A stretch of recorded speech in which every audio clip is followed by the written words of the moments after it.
Good evening. Welcome to the Billionaires Podcast. It's Monday, September 3rd, 2018. My name's Jacqueline. Arthur's here. Hey. And Ryan's also here. Excuse me. Hello. So, how did you guys spend your Labor Day? Nothing. Yeah, with the lights off and no pants on. Straight Close up. enough. I tried to have a nap, but I just couldn't sleep. Now I'm Oh, like fuck. tired and I'll be yawning the entire time. I will say I've binged read. I'm like a couple of months behind. I try to read 5 books a month. Mhm. And so I did 7 Wow, good for this you. month. Yeah, I did 7 this month. So I'm very, very proud of myself. Like, I like to read, but that's fucking ambitious, I've man. been hardly reading this year. I've been so lazy. I've only read a couple Me books, too. which is kind of sad. Well, it took me, okay, just to, I hope you have a little bit of time for me to rant about this.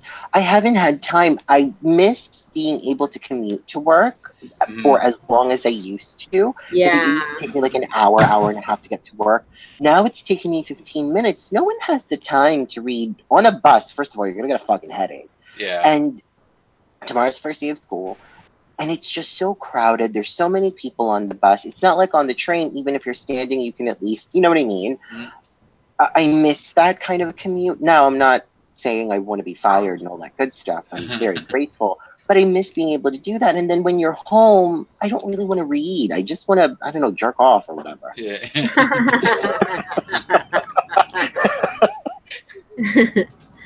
Yeah, okay then. So, Start downloading audiobooks. yeah, there you go. Yeah. I've never listened to an audiobook. I don't know if I could get into them. It all depends on who's fucking reading it. You know, if it's Christopher Yeah. Walken, chances are you're not going to enjoy it too much.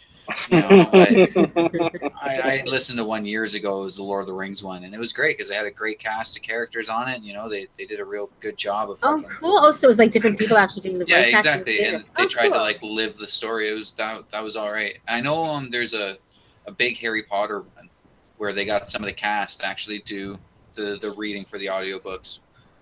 Yeah. Yeah. Interesting. Mhm. Well, yeah, I just binged starting on Friday when it came out, Ozark season 2 on Netflix. Oh, It's God. okay. It's kind of boring season, but I mean, I'm invested in it now. I have to see what's happening. I have to buy a TV for my room. I'm not a big TV watcher.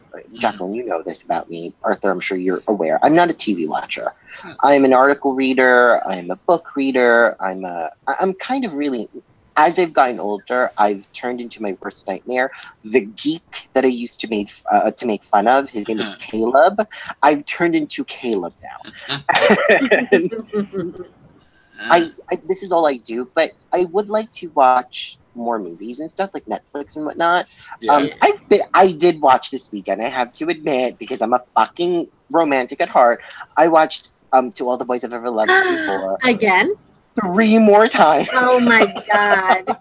You're obsessed. Crying. Did you watch the one I told you to watch, The Kissing Booth? I did too, twice. I just went on like a rampage of like finding love. I'm like, I remember I The next one you need to watch is Set It Up. set it off. Set It Up. Oh, I thought you said set it off like with Jada Pinkett Smith. No, Set It Up. It's got oh God, what's it? Zoe Deutsch. And did you ever watch the show Scream? Scream Queen? Not Scream Queens. The guy who played Chad Radwell. Yes, uh-huh. Yeah, he's in it. He's very charming. You should watch it. I just want these menses like Peter Kavinsky. Oh my God. Well, I just watched Crazy just want you to love me. Vacations today, and I was just like, every man is shirtless in this movie. Yes. It's Jong, thank goodness. And, or Ken Jong, that's his name. It was, yeah, there was a lot of hot topless man action. Yes, I want them to fuck the shit out of me. Murder my vagina. we already Jeffrey knew Dahmer. Yes. Okay, so I'll murder my vagina. Throw back to Amanda Bynes.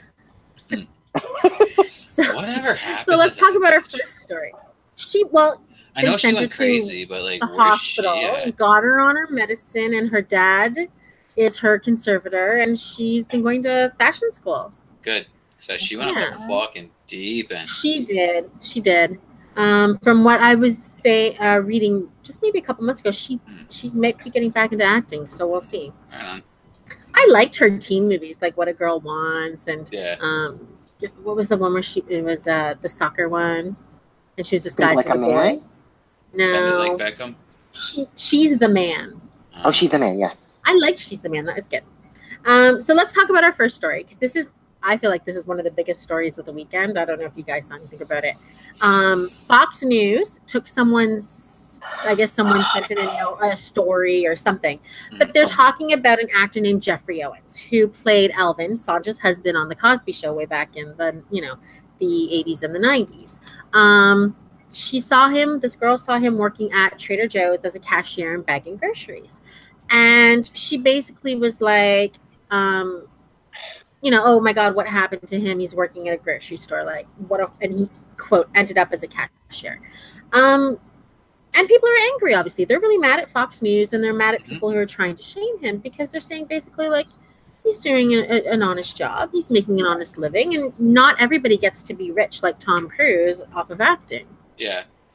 Well, I think that's the biggest misconception about it, is like people assume just because you're on a fucking TV show, like you've made tens of millions of fucking dollars, like the guy probably made fucking like a few $100,000 total at the height of it. Yeah. You know what I mean? And like, that's not enough to sustain yourself for the next 40 fucking years. Well, and you have to remember too that the Cosby Show is not being aired on any network, as far as I know. So he's not even getting residual checks, which a lot of actors residual checks are nothing. Well, sometimes you can live off of it. If you get it, and it's, maybe a few thousand every couple months, at least it's something.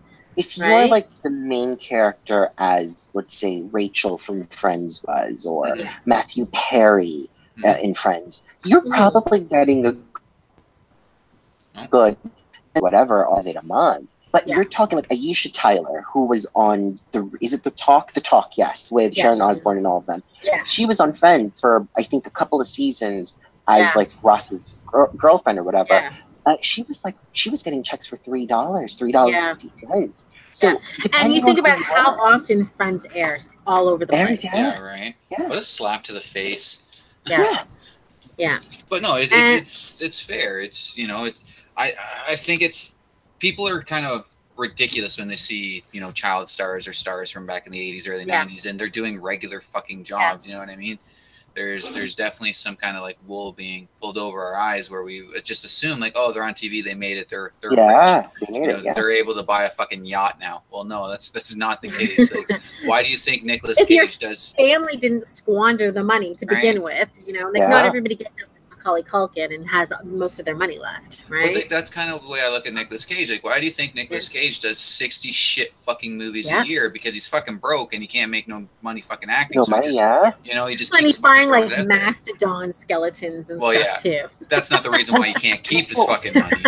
People wonder, because supposedly Britney doing the residency that she's doing in Vegas, the supposed number that she's getting a year, I want to say, is like 20 mil, supposedly, right? But people forget that she's paying Kevin Federline, if I'm not mistaken, $20,000 or $30,000. $20,000, currently $20,000 a month, and he wants to double that at least. Yeah, I seen something about that. He wants more money. They do have bills to pay, and I think a lot of people forget that. Celine Dion, like for example, Celine Dion did not write her songs. Celine will not get paid as much as, let's say, like Mariah Carey or somebody, or Mariah Carey. Yeah, I didn't want to point out the obvious. Not even them, because they don't write their songs either, right? But Mariah Carey has songwriting credits. Songwriting credit, but that's still not enough. You know what I mean? Like you look at like even Beyonce. I'm pretty sure she had like the biggest selling album of like the last little while, and there's like 60 different writers on it. So all that writing credit goes to other people, and there's a lot of your royalties, right? Yeah, it's why you think these pop acts and even these country acts stay on the road on one album for a year and a half. Well, and that's why a lot of songwriters we've never heard about have a lot of money. There it is. Like you see, like, do you remember, I guess you guys would remember, Ryan would for sure, Cara DioGuardi. She was one of the judges on American Idol. Oh, yes. Nobody knew who she was, but she wrote a shitload of famous songs, and she was fairly wealthy because of, these songwriting credits. Dolly Parton, she kind of alluded to how much she made from "I Will Always Love You" alone. she got, like, if she wasn't, I mean, she was already rich by then, but she got mega rich after that song. But I remember she made a little joke. I don't remember on which late night TV it was, but she was like, "Thank you, Whitney. You built me Dollywood." Yeah. No, it's true. I don't think a lot of people understand that, especially about country western music. It has never been songwriters. The songwriters are the people in the background, right? Yeah. Like, you're just an act. Like, it's what kind of irks me when I hear people call fucking country artists musicians. It's like, well, no, they're not. Yeah. Like, half of them don't even play their own instrument. Exactly. Like, they were all handed fucking songs. Like, you're not musicians. Yeah. But no, it's you can do that with music, I think. You know what I mean? Like, in this realm, like, where you can see somebody, especially back in that time, like, let's say this guy had a one-hit wonder. Yeah, he'd probably still have some money. Yeah. You know what I mean? He'd probably still have some money, but fucking TV acting in the fucking late 80s, early 90s, no. This guy made like very 60 grand. different. Yeah. Like, it's not like... And let's not forget, too, like, even if he's getting some, like, because I'm reading people saying they saw him work in, in the park on a play, or he did a spot on a show on HBO, which is all fine and good, but he's not getting benefits when he does these things. Working at Trader Joe, from what I was reading, gives you good benefits. You get paid time off, and you get 7 to 12% raises every year. Oh, fucking A. Good for you, buddy. Good for fucking you. I don't get that, and I'm a cashier. A lot of people tend to forget that acting, oh my God, I don't remember who said it, but bask in the glory now, because come 5, 4, 3, 2 a year later, you may not be in that same limelight anymore. Almost everybody becomes a has-been. You know what I mean? Yeah. No, it's so accurate. It's so accurate. But again, there's this veil that's pulled over our eyes within the realm of fame and being famous. I've seen videos of like young stars who are in, like, I don't want to say Oscar movies, but the summer blockbuster that are getting ready to go to the award shows in their fucking parents' basement. You know what I mean? But you see them on the red carpet, and we're just struck with this illusion that, like, oh my God, well, this guy's made it. He's hit the fucking. Not everybody could be an Omarosa. I'm just going to bring up Omarosa for a second here because we spoke about Fox News. Not everybody could be an Omarosa and live off of that 15 minutes of fame for as long as she did, aka the same thing with the Kardashians. But the Kardashians were smart enough to venture off outside of it. Not everybody's able to do that. A lot of people have to remember, when you become an artist, there is a 10% management fee that you have to pay. And then you have to pay your manager, because your manager is different from your management. And then so that's already 20%. And then you got to pay Uncle Sam your taxes, however much your taxes are for Uncle Sam. Oh, and don't forget the publicist to wash away those fucking kind of iffy tweets from 2007. Like, it's so fucked up.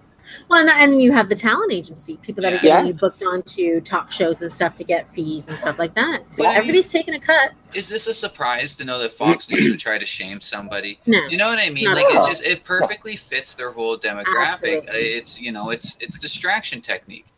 It's hey, we've been kind of fucking toting around the fucking mango fucking buffoon down there, but look at this guy. Hey, what a fucking loser, right? And it also speaks to the attitude that a lot of people have, that people in the service industry are less than. Right. People always, cashier, or a garbage man or a janitor. Or I remember when I worked at the hair salon, I was a hairdresser's apprentice, and people were like, because I'd qualified to be on the Canadian Who Wants to Be a Millionaire. Yeah. I never got the call up to go on the show, but I qualified, which, not a lot of people did qualify at the time. I think only 1,000 people across Canada. And one of the clients was like, what's she doing working here if she's so smart? Like, we're about to put chemicals on your hair, and you think we're a bunch of drooling fucking monkeys? Like, come on. A lot of people. I'm sorry, Ryan, but I've always gotten a kick out of that mentality. I use this service, but yet I'm gonna talk shit about it. You know what I mean? It's the same with like the people, the fast food workers. Like, you are eating at McDonald's, but yet you're talking shit about the people that have to fucking work there. A hamburger? You know what I mean? Like, the one comment I've heard so many times is, "Oh, you're selling insurance, but you don't have a license yourself, like a driver's license." And I'm always like, that's choice. Yeah. That's because then if I made the choice to have a car, I'd be one of you complaining, not you guys, but you know what I mean? Like one of the people calling in to complain, why did my bill go up And $2 you're every living month? in New York City. It's not like you're living in like Butte, Montana or someplace where you kind of need a car to get around. That's just some weird fucking gatekeeping, though. Like, it's like saying, like, oh, you've never needed brain surgery, but you're a brain surgeon? What? Yeah. What? Yeah.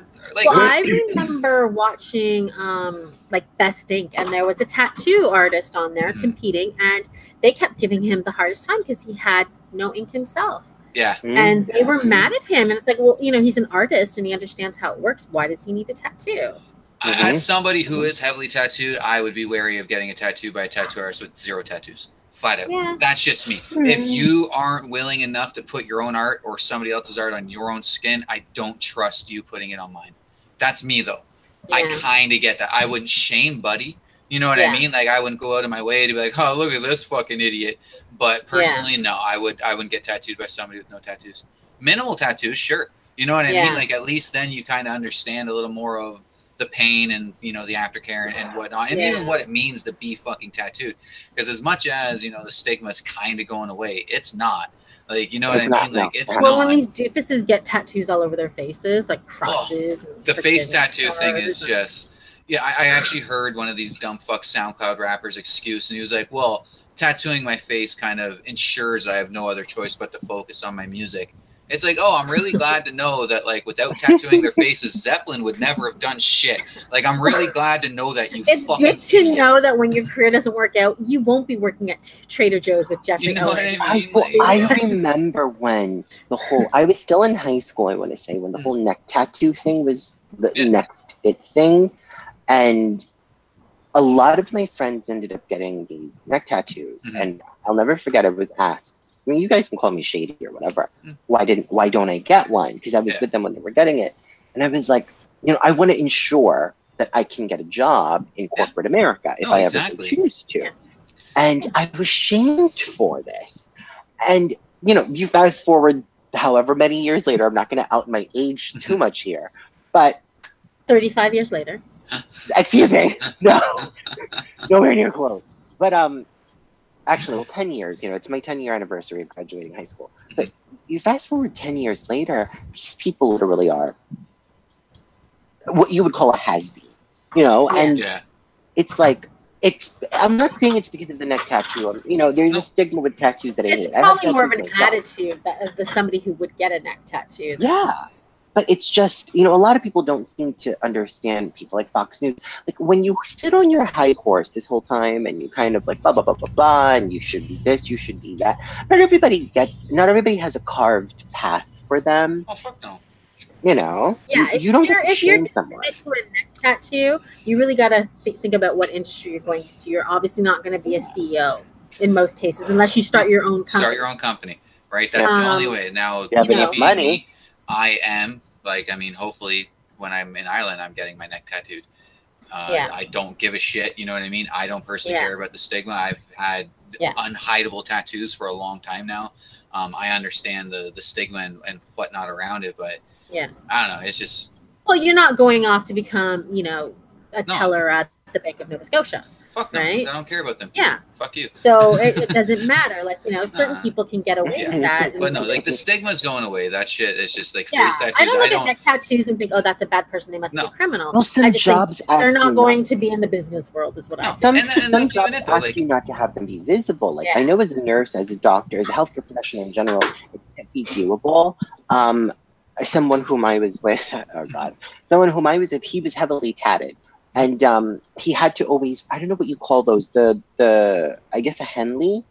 He had to wear an undershirt, long undershirt. Yeah. Underneath his scrubs, no matter what.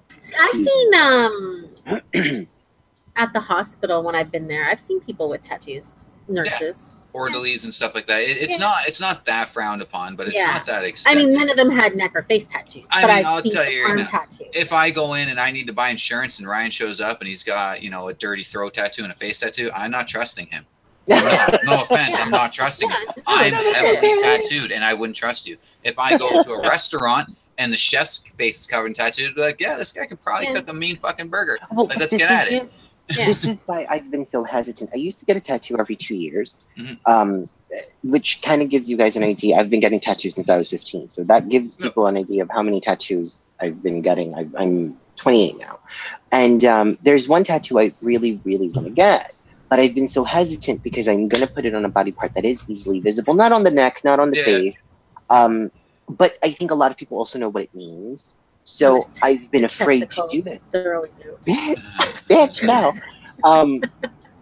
So there is a stigma that's attached to a tattoo. Like anytime I have a client, he has teardrops, and girl, let me tell you, I don't be asking how he gets his money. Is the teardrop not the one who killed somebody? Yes. Or killed in prison? There is a few fucking different random meanings to it. I don't think it has really any meaning anymore. Okay. You know what I mean? I don't think a lot of the tattoos have any meaning anymore. People have just seen it, the way I look at it, the reason why like you see so many copycat kind of tattoos is somebody sees someone with it and they get either the guy or the girl that they're interested or the style, you know what I mean? And then they go and copy it, which I think is a big thing with, modern tattooing. It's why fucking you'll see like 98 fucking women out there with some stupid feather bursting into fucking birds. Like just going to a like beach. All these rappers with like a cross on their forehead. Right, you know what I mean? Like it's just all fucking dime a dozen shit. Yeah. Man. Yeah. Okay, well, let's move on to the next story. This story made me mad. And there's been a lot of these stories coming out, and they honestly make me really mad. A moose today. Now, moose are known to be great swimmers. Oh yeah, they swim across lakes. Yeah. Well, a moose was down at Lake Champlain in Vermont. I guess it crossed over from the New York side across to Vermont. And when it got out of the water, there was a huge group of people taking pictures. It was afraid, got back into the water, became exhausted and drowned. We're talking about epic swimmers. And it was so afraid of the people trying to take its picture, it drowned. That's not very indicative of a moose, though. I mean, they're not scared. That's what I said. If it had trampled them to death, then people would be like, "Let's kill that moose." Yeah.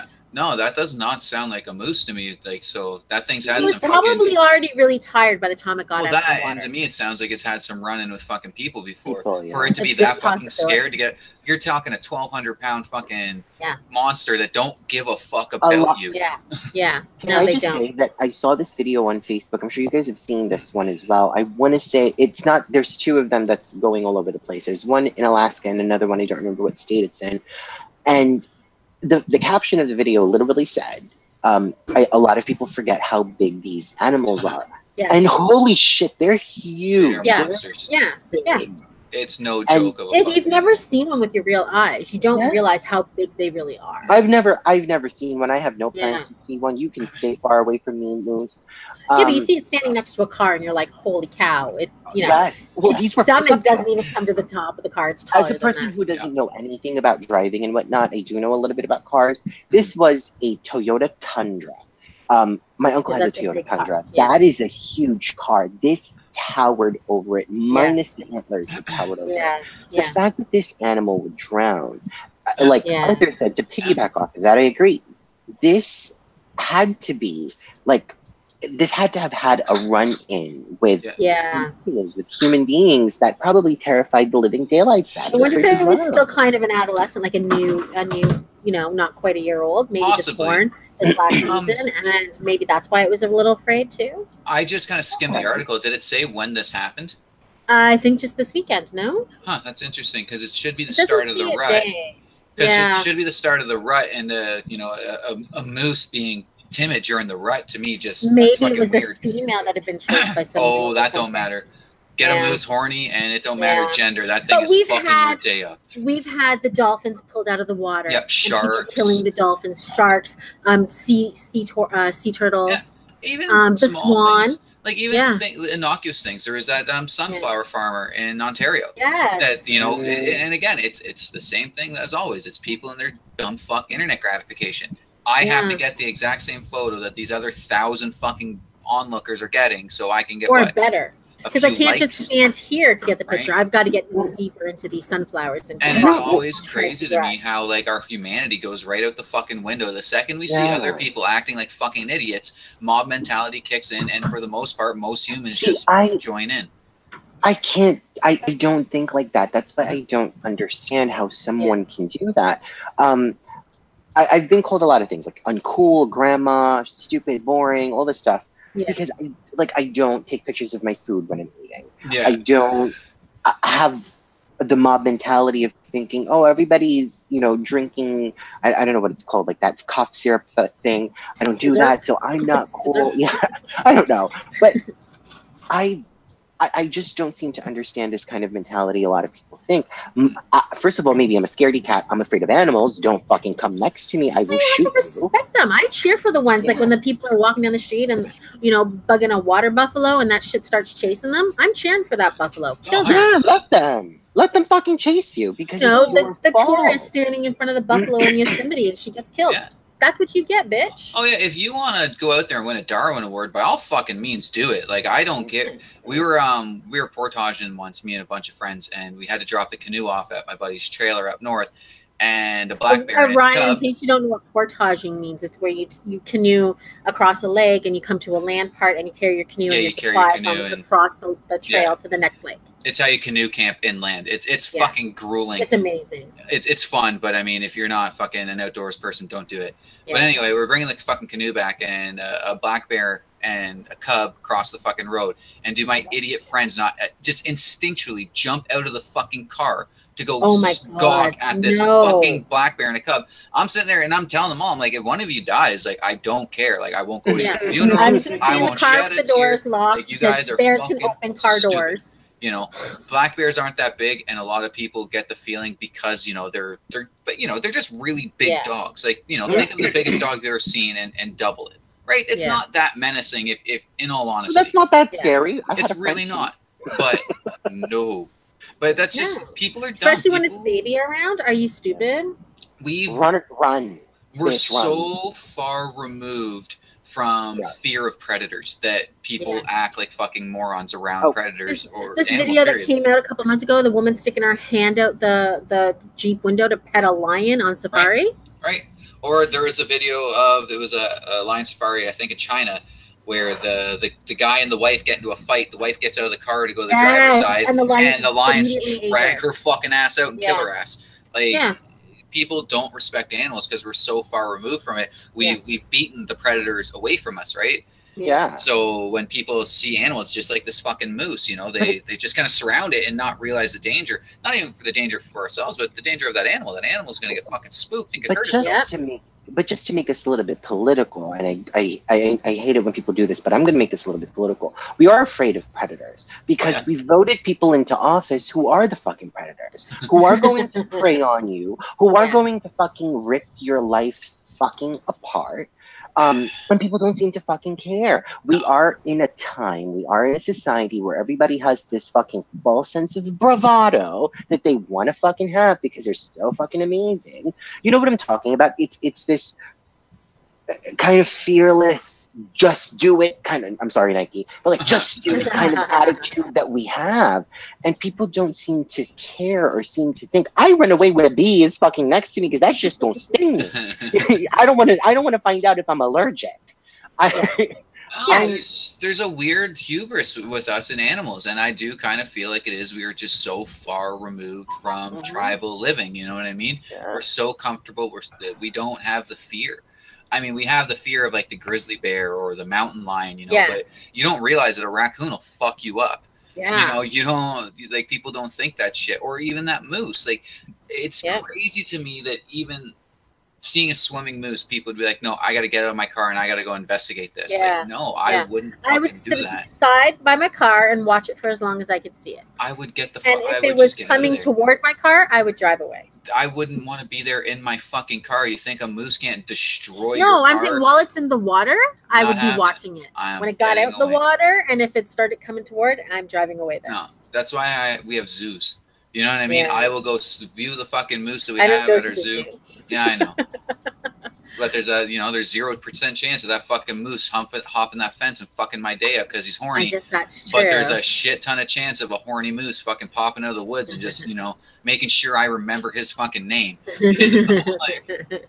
That's an animal that I would not fuck with at all. Like you'd have an easier time convincing me to get close to a bear than a goddamn moose. Yeah, like moose are terrifying. Crazy. Kind of fun though. I found out that there's only 2 natural predators of the moose. The fucking grizzly bear and orca. Oh, orca. Orca get them? I guess swimming up in the water up north. Out in BC, out on the Pacific Northwest there, because they go into island to island, the orcas will actually actively hunt a fucking moose, which is terrifying. Oh my terrifying. God, that is. Oh, goddamn those fucking whales. Free Willy is not that fucking friendly, okay, bitch? Right. Milk them all to hell. Fuck them. We don't need them. We don't need them anymore. I was at Long Island City. There's this beautiful park. It's called Gantry Park in Long Island City, and like the waves are very, very strong. And I had my friend with me, and she's a little heavy. And I kept saying to her, "Oh my God, aren't you afraid?" She's like, "Of what?" Because you keep making steps, and the waves just keep getting stronger. I'm like, the Free Willies are calling you into the ocean. You should go. Such a bitch. This is a river, by the way. This bitch literally believed me and took out her phone and was like, "There's really whales here?" I said, "You're a moron. This is a river." Yeah. Oh my Never God. heard of the fucking river whales? Like, well, I mean, the belugas do swim in the St. Lawrence River, so yeah, the St. Lawrence River is not really a river. No, it's like a huge gulf or something. Right? Like it's way more than the fucking river, that's for sure. Okay, so let's go on to the next story. This story. I'm not a meme person. My son loves to make memes and talks about memes. I don't get half of them, to be honest. I guess because I'm old. I don't know. But apparently there was a kid who was in a meme. This mullet guy, and it was like a weird mullet where it's like completely shaved to like the back of his head, and then it's long. He's dancing with some hot chick. So he was ridiculed in this meme, and I guess he was reported on by some news outlets. Yeah. He was very angry by this, and he made 6 lawsuits over defamation against these news media outlets. And what irks me is that they were allowed to go through. He said that because they defamed him and they ruined his reputation, not his hairdo. It suggested that he was a, quote, ridiculous person because of his hairstyle. You are. And but he's gotten a settlement from the Australian Radio Network and from the Daily Telegraph. Yeah, this isn't the first time this has happened. There was a girl with Down syndrome who was made a meme years and years ago, like probably one of the first ones I've even ever seen. And yeah, they sued a bunch of people and won. Because, I mean, it is defamation by all fucking accounts. Right? Like, but how can, like, I don't know. I don't agree with it. How are you suing a newspaper for reporting on a meme? Do you know what I mean? Like, that's not the same as creating the meme. No, but you can't. There's no way of finding who created it. You can only really get the people that are perpetuating it. That's the way I believe he would be looking at this. You know what I mean? Because there's really no feasible way to find out who snagged the fucking screenshot of the picture, threw some shitty fucking words on top of it, and just cycled it through the internet. Yeah. Right? But I thought kids today wanted to become memes. Isn't that like their number one goal? I guess not everybody. I mean, I would hope not. I know I wouldn't want to be ridiculed like that. Like, in all honesty, like it gets kind of savage on the fucking internet. Yeah, like, it gets pretty fucking ruthless. It gets really scary. There are times, like, I'll never forget that one time I slipped in front of a bunch of really young kids, and they all had their all jokes aside, this is really weird. But when I hear people fall down, it's funny. Sorry. And they were right there with their phones out. I mean, none of them took pictures, but I was afraid that they may have taken a picture and I could become like, I don't know, like the weird meme out there. Well, you know what? I will be honest. I am kind of afraid to go to places like water parks and slides because there's always like YouTube videos of fat ladies on slides. People getting shamed. It's disgusting. Like, it is. Like, the whole culture around it is disgusting, especially when they are targeting certain individuals. Yeah. Like, I have no problems with taking, a fucking clip from a TV show or a movie or something and, putting your stupid words on it and making that your meme, but that's not enough for the internet. You know what I mean? Yeah. It's about personal attacks. It's about that's troll culture for you. Because I mean, Yeah. that's a fucking thing. Like, I don't care what anyone says. Being a troll is a literal fucking thing now. Like, Yeah. you know, Yes, it is. It's a lifestyle choice. it certainly fucking is. But I mean, I don't think this guy really has much to stand on. Hey, you're rocking a fucking mullet, bud. Like, no. A bad mullet, not even like a There's cool no like such thing. Ray Cyrus mullet from the 90s. What you just said does not hold any weight in the real world. Like, there's no such thing as a cool mullet. Okay, not a cool mullet like they had in the 80s. Like guys and women had some cool mullets. Those were not cool mullets. What I you never had. just You said had a holds mullet, no Arthur. weight. Do you I had remember your a fucking, mullet? I had a rat tail, and that's the most abusive thing my parents ever fucking Yeah, did to and me. they let those Like, curls. They're like, we're not going to ever cut his curls because he had like, like 7 curls from his hair. If there was ever a time somebody could have helped me out and called fucking I children's aid or tried to some cut shit, that like, so many times, and I your remember family cutting was it. like, I fucking remember cutting it.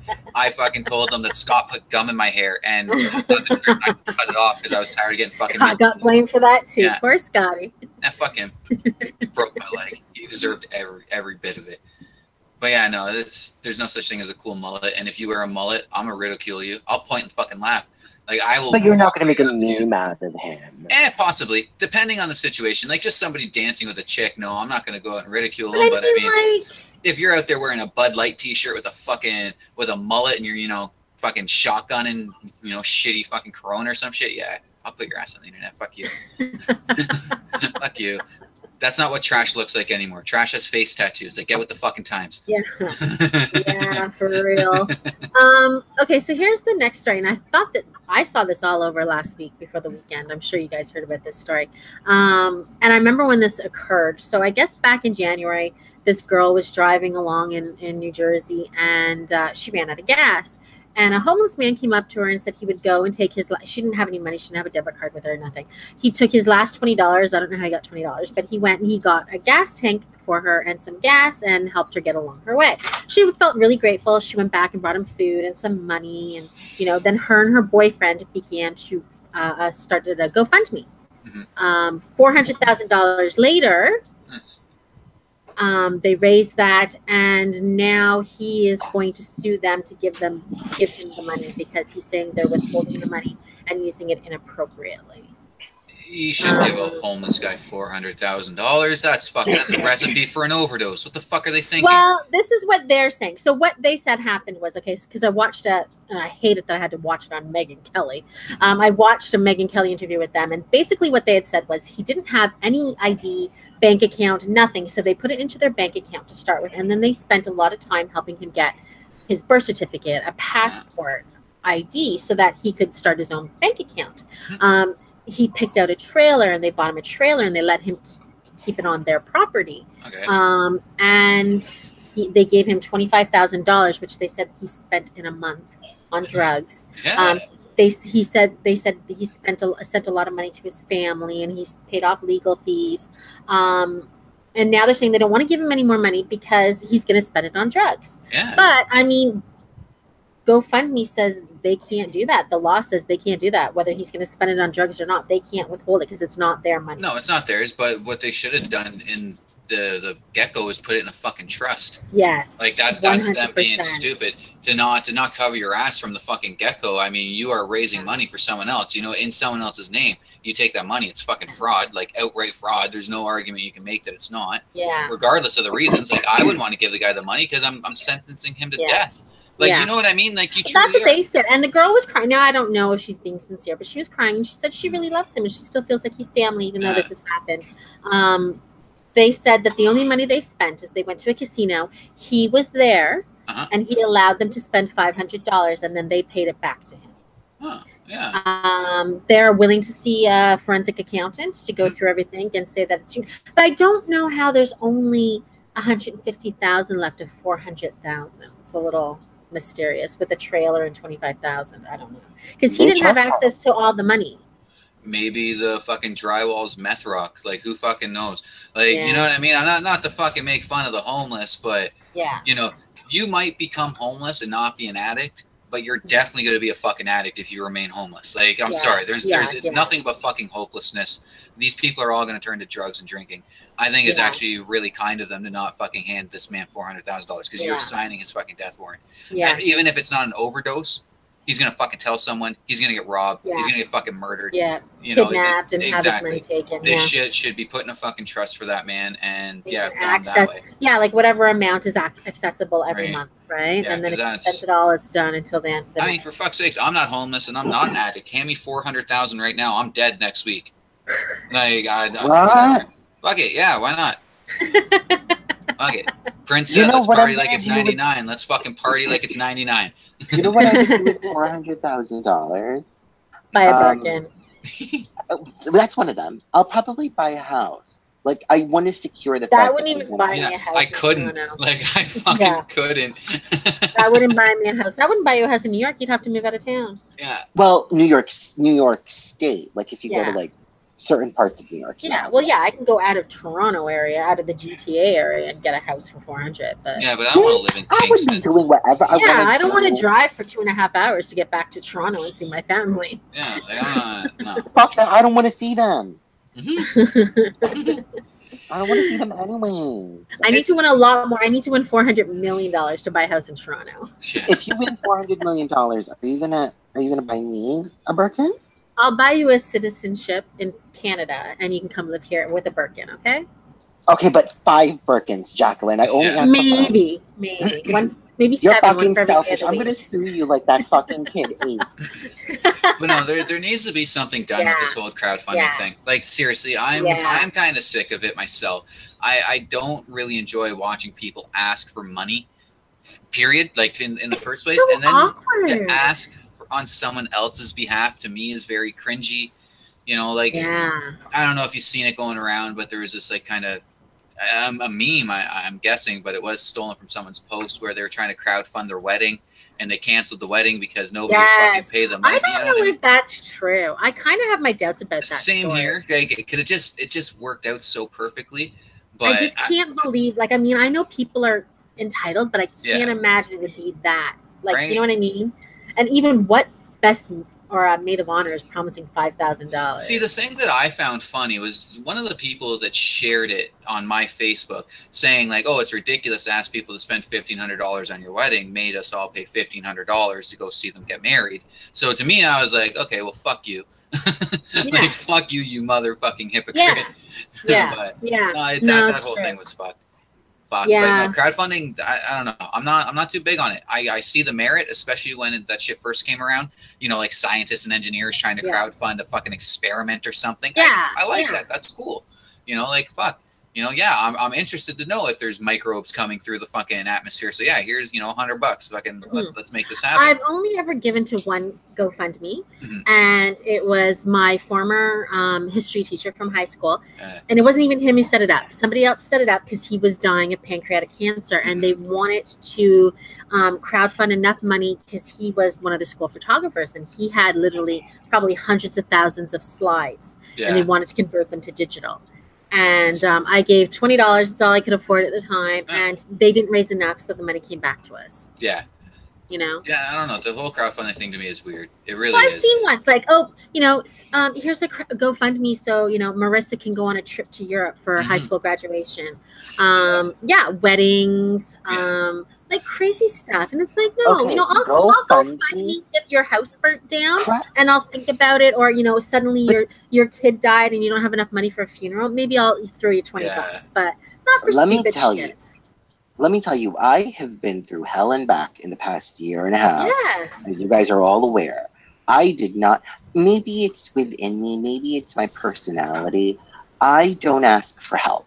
Like, I'm not going to ask you to fucking send me $15,000 or whatever it is that I need, or this or that, or whatever the case is. If I'm going to suffer through it, and I'm going to get out of it myself. That's what you're supposed to 100%. When we were having our hardest times and we had literally, you know, just enough money for food, you know, we didn't go to the food. We were still saying, like, we can't go to the food bank. There's people that really need that. Yeah, exactly. You know what I mean? And we didn't have snacks. We had breakfast, lunch, and dinner, and that was it. And, you know, we could have probably used more food, variety of food, but we were like, no, that's for people that really need it, you know? Begging is just... I can't fucking do it.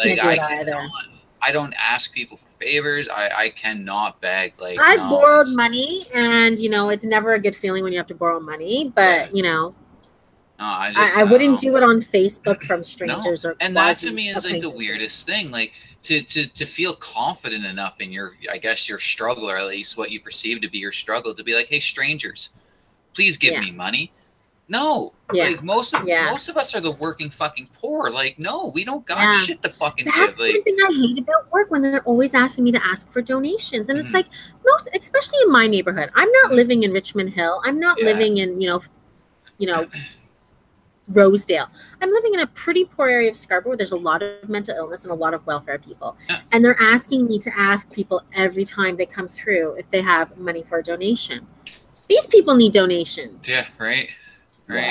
Yeah. No, it's let me tell you, there were a few times I wish somebody would have fucking had my back the way this homeless man did. You know what I mean? Like it's been a tough time, and yes, I'm sitting pretty right now, and yes, the offline conversation that Arthur and I had was probably a little extravagant for some. But you have to put into perspective, some of us haven't always seen the best part of where we are now. Like I know what it's like. It's funny how you mentioned Richmond Hill and Rosedale. Here in New York, those are bad neighborhoods considered. Oh, really? Those are rich neighborhoods here. Those are very, very bad neighborhoods over here. And sorry to anybody, don't sue me. I don't give a shit. I lived in those areas. I know what it's like to literally have to. I'll never forget when I was in high school. I was very lucky and fortunate. I thought I was to get $2 a day as my allowance. Right. Yeah. There were no weekend allowances, and if there was no school, there was nothing left for me to use. But I had $2 a day, and out of those $2, I remember having to go to McDonald's with my friends. Some of them had debit cards, some even had access to their parents' credit cards, and I would have to order off of the dollar menu. Yeah. But I made it by, and that's the struggle that some of us have. You know what I mean? That's why sometimes when people come to me and ask me for cigarettes, I kind of go in my head, I think, you have balls, because I would never go up to a person and ask, do you have a cigarette? For me. I have cigarettes for myself, yes, but I don't have any for you. Not for you. Know you. What I mean? Yeah. It's just weird. I don't know. It's like this whole, especially with it being essentially anonymous. Begging online is easy because you don't have to face the real rejection. You know what I mean? Like you don't have to see the people kind of look in your eyes like, fuck you, scumbag. Well, and you don't have to, you know what I mean? Like, okay, I go to my mother-in-law and I borrow $50. I've got to pay that back at some point. GoFundMe, you don't have to. So you're essentially begging for money that you don't have to pay back. Yes, that's what you're doing. You know, and I've seen it used well, when the Humboldt thing happened. They raised like $15 million or something. It was ridiculous. But there's 3 kids that are now paralyzed for life that have now been provided with mobility vans and fucking scooters and physiotherapy and therapists and shit like that.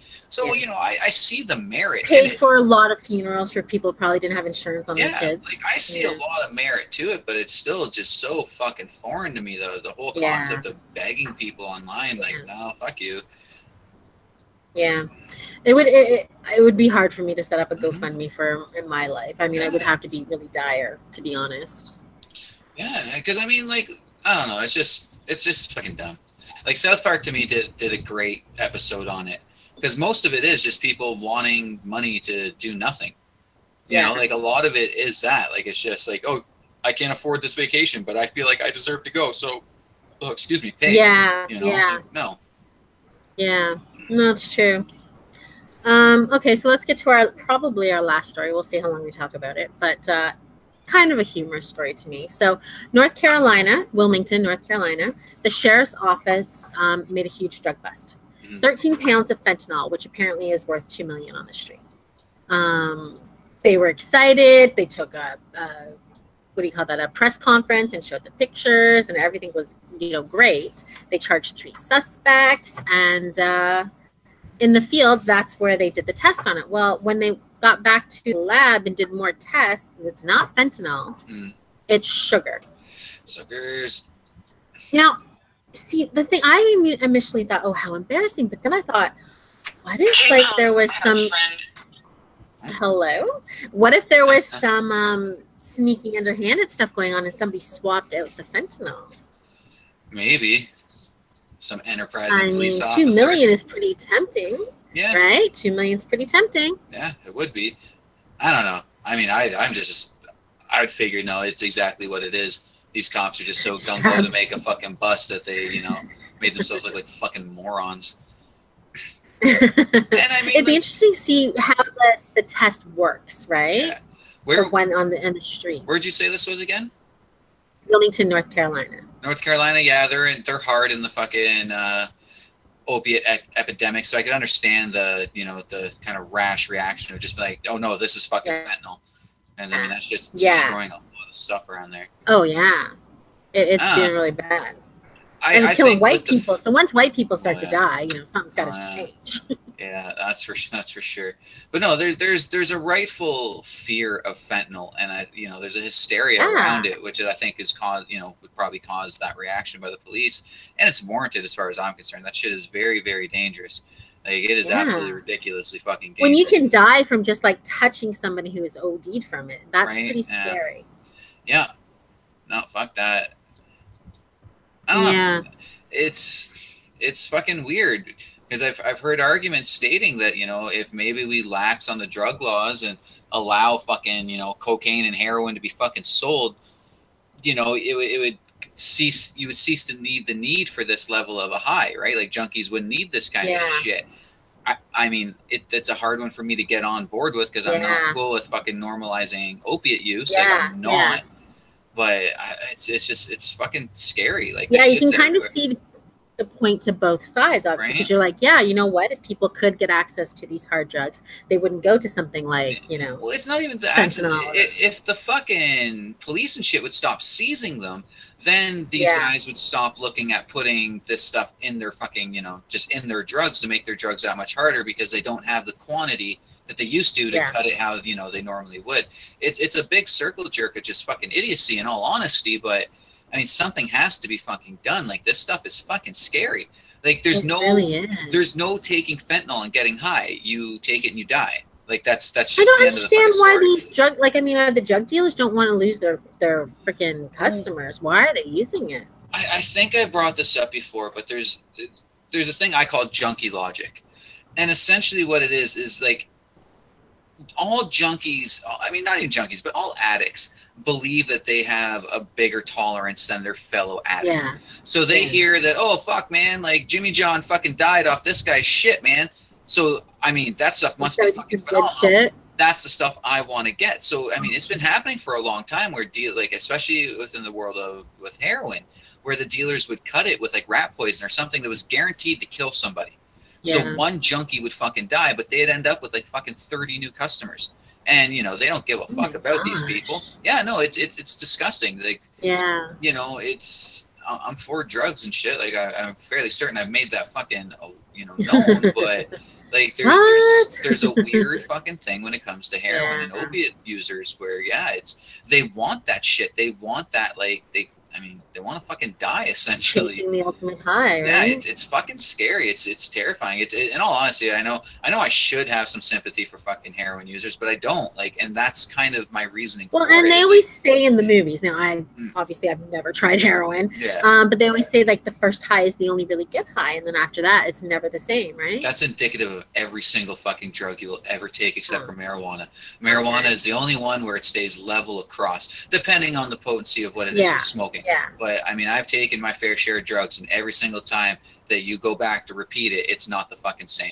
It's a completely different high, and that's when you start taking more and taking more and taking more, and then all of a sudden you are fully fucking like physically dependent on this fucking shit, because it's now been a solid part of your life for the last like month, you know?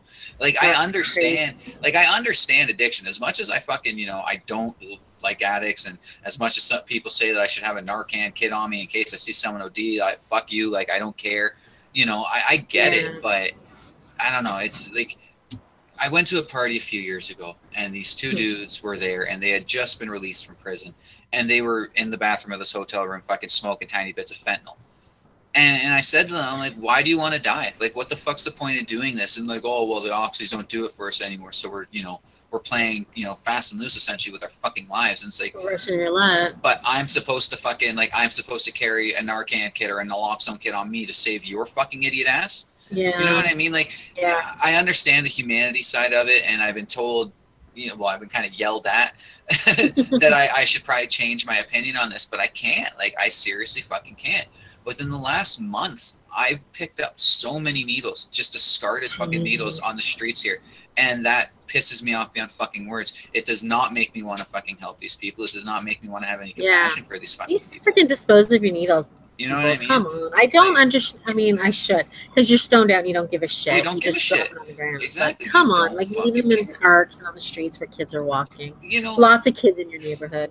I've had, you know exactly who I'm talking about, but I've had drug addicts very close to me in my life. Yeah. My entire life, these people have been fucking drug addicts. Yeah.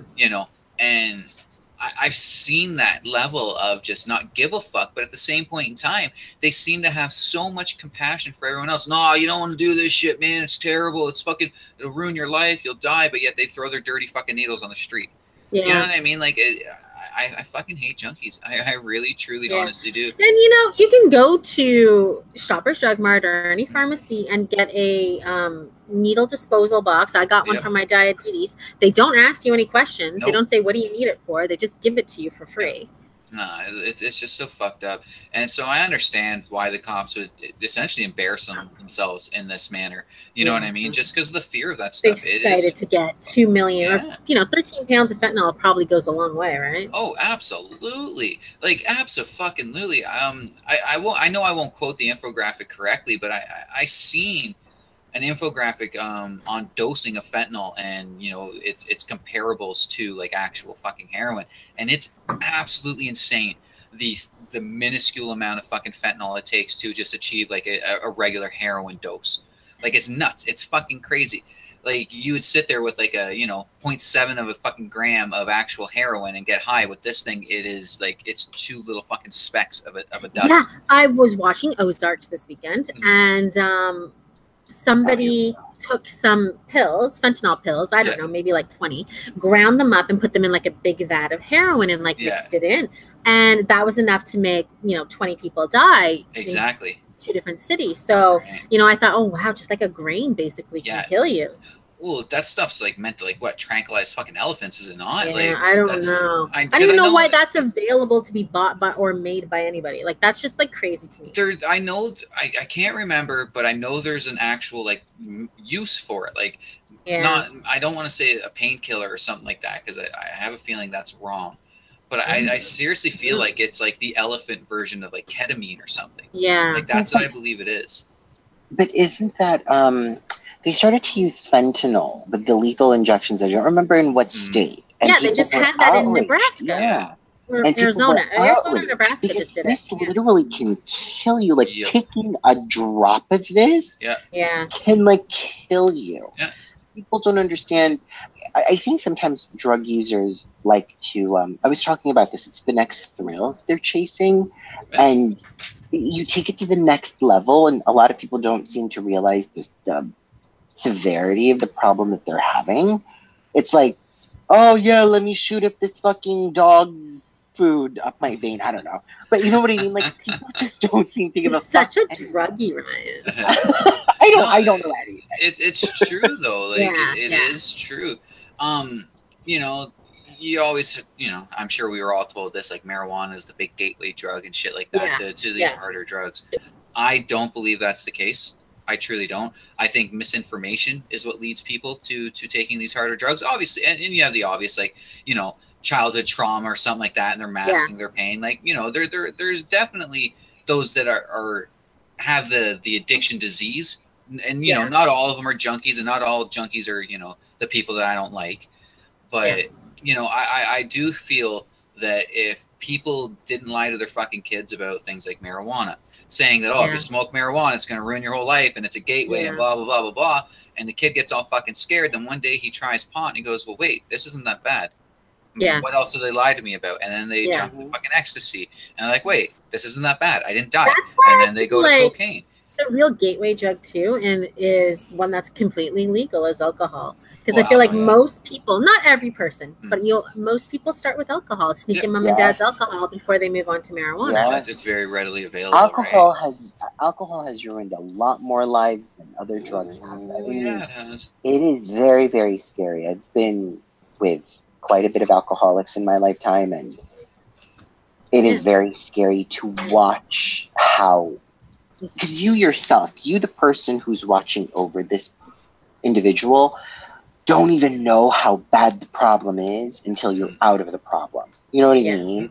You don't realize the severity of it, because it is, you think about it, it's a legal thing. I can go to the corner liquor store, go buy 2 bottles of Jack Daniels. I'm getting very specific here. Bottle of Jack Daniels, and not think a thought of it. Until that is, you start to realize what the effect of this has on the other person. They're waking up groggy, and it's always this, and you know that they're having withdrawals because maybe they didn't have their shot that night or whatever the case is. It's a real thing. Yeah, you know, it is. It's a real problem. The fuck thing to me is opium has been around for a long time. Like, I mean, opium addiction has been around for a long fucking time, but there is never, ever in our point of history, ever, has there been a crisis or an epidemic, which is fucking weird to me. And to me, for me personally, it says a lot more about our psyche nowadays.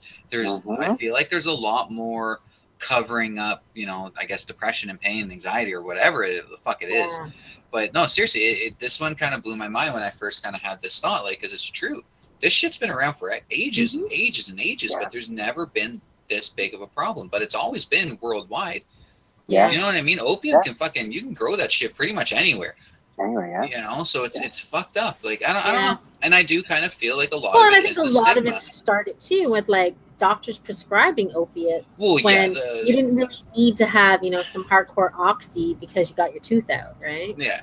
Well, that's another fucking weird thing. Like how a doctor can just prescribe somebody something without doing any type of psychological evaluation on them, whether they would be predisposed to addiction, whether there's a family history of addiction, because addiction is hereditary. Oh, absolutely. Yes, it is. You know what I mean? So, like, how are we just allowing doctors to just mask the pain? Like, I understand you're a doctor and you should be helping me out. If I'm in fucking pain, like, that's what I'm here for, man. Like, help me, please. But I would feel really weird if, I went in with my shoulder issues or whatever, and the doctor's like, well, you just here, man. Here's some oxycodone. Here's some Percocet. Go fuck yourself. And why is it, I mean, because it's completely possible to make them. I remember they were talking about them in Canada, to make oxys without the addicting the substance that gets you high and addicted to. Why isn't that the norm? Why isn't that the norm? Why are we making jokes? Do you want me to answer this question? Well, because you want people addicted so they keep taking your medicine. I know why. Well, not necessarily that. I also think if we actually, it's like cancer. It's like, I'm not going to speak on HIV/AIDS. It's very, very different, but it's like cancer. Once we really do solve the problem, let's be frank, all of these companies, all of these drug companies, the manufacturers will lose a lot of business. It's like lobbyists in, what do you call this? I'm sorry, in Washington. Yeah. If we actually solve the problem, they wouldn't have a job. They wouldn't have a reason why they are trying to come up with $400 million to secure a Senate seat. You know what I mean? Yeah.